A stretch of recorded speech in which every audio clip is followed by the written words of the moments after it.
Richard Martineau. Narrateur de l'actualité. Nous sommes avec Elsie Lefebvre qui va m'expliquer pourquoi soudainement tant de gens sont contents d'avoir Pablo Rodriguez arrivé à la tête du Parti libéral. Qu'est-ce qu'il a dit et qu'est-ce qu'il a fait qui mérite que soudainement il attire 20% des électeurs francophones? Ben, je sais pas. Je pense qu'il s'est coupé les cheveux avant, avant le point de presse. C'est vraiment difficile à comprendre. Ben, c'est sûr que, bon, d'une part, je pense que c'est quelqu'un de sympathique. Là. Je pense qu'on peut dire ça. Mais, on vote pas pour avoir un chum avec qui prendre une bière. Ben, c'est ça des fois. Puis là, bon, effectivement, bon, Pablo Rodriguez, ça reste que, si tu regardes ça, au-delà de sa personnalité sympathique, c'est le lieutenant politique de Justin Trudeau, celui-là même que plus personne n'est capable de blairer, qui a fait, tu sais, donc Pablo Rodriguez a défendu toutes les politiques de Justin Trudeau.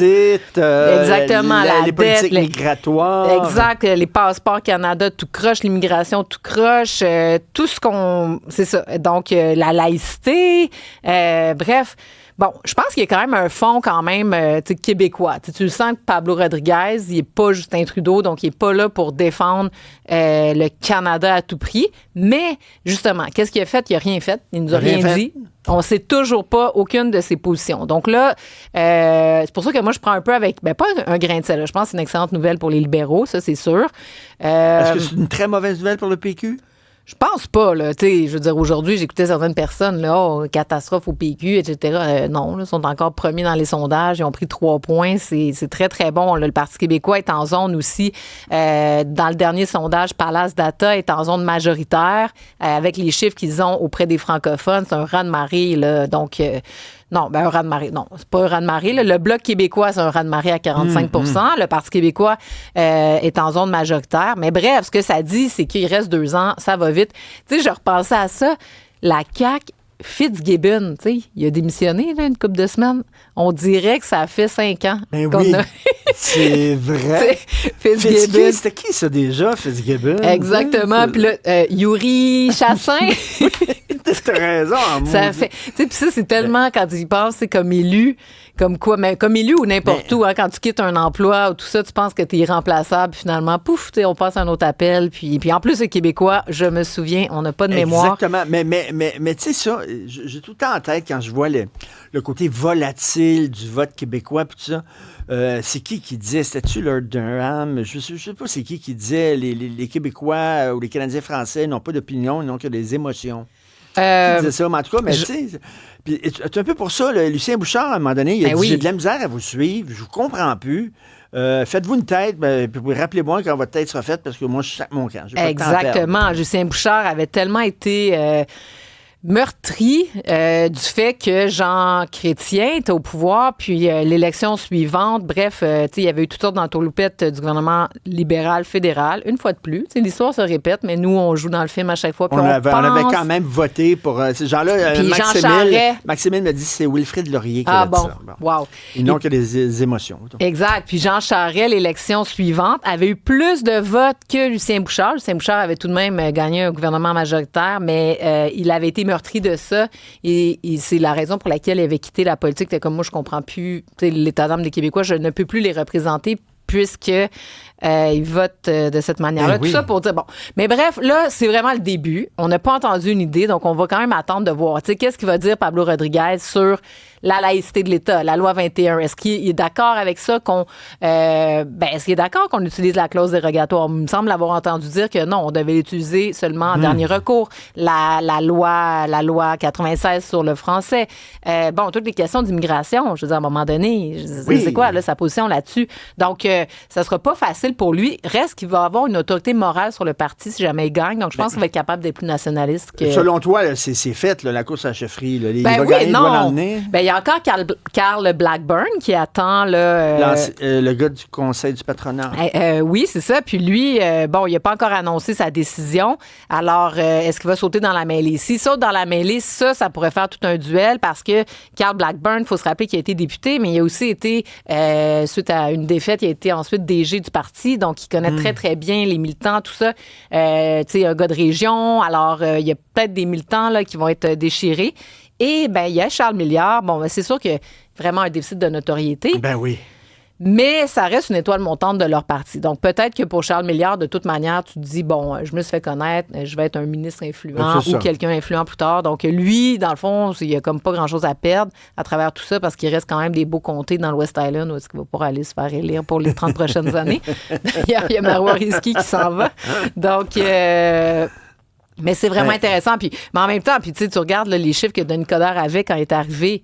Boum, Denis Coderre. Mais Denis Coderre était populaire chez les libéraux. Là, la différence, c'est que... Pablo Rodriguez va séduire des gens. C'est ça, là. Mais comment des gens... Parce que si tu regardes le sondage comme il faut, mettons, tu mets Pablo, puis là, soudainement, c'est qu'il y a des gens qui votaient PQ, mais si Pablo Rodriguez est chef du PLQ, ils vont voter PLQ. Ils vont passer du PQ au PLQ. Comment?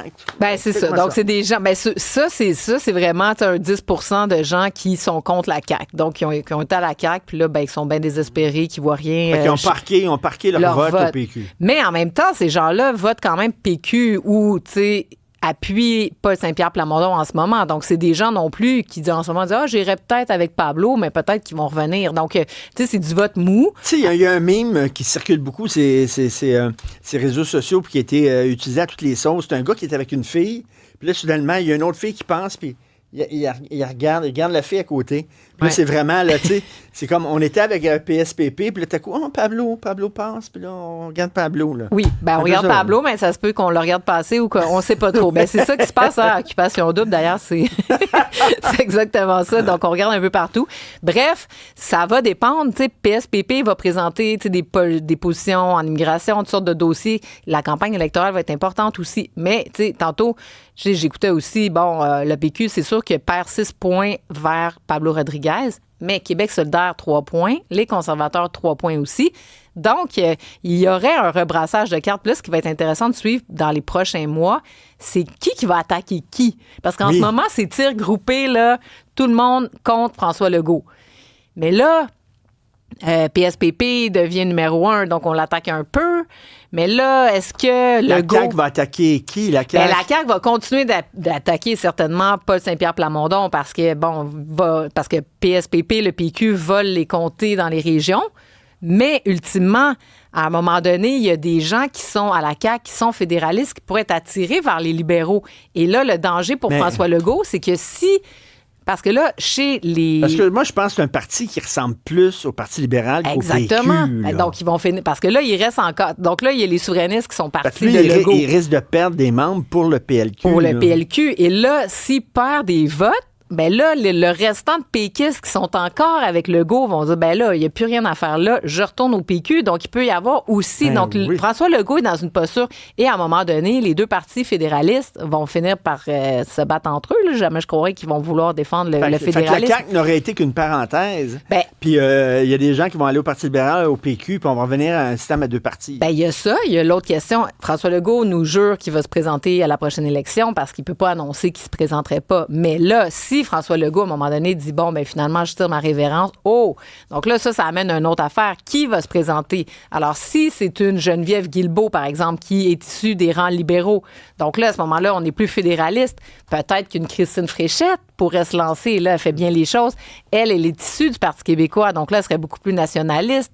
Donc, non, tout ça... c'est excitant de checker les sondages avec toi. Ben ouais, c'est ça. C'est Donc, il y a bien des affaires. Puis là, la souveraineté à travers tout ça, faut pas s'inquiéter, ça reste à 35 %. Mais il y a encore des potentiels de gains importants. On est seulement à 32 % chez les jeunes. 32 % chez les femmes. Donc là, si on se met à parler à ces clientèles, peut-être que ça peut monter. En fait, pas peut-être, ça va monter. 43 % de francophones qui sont pour l'indépendance du Québec. Donc ça, c'est bon pour PSPP dans ses votes en région. Donc, s'il parle d'indépendance, il va pas nécessairement faire fuir les gens en région. Donc, il peut gagner ses comtés. Et quoi d'autre en finissant? C'est pas mal ça. En finissant, oui, rappelez qu'en 95, on a commencé le référendum à 38 %.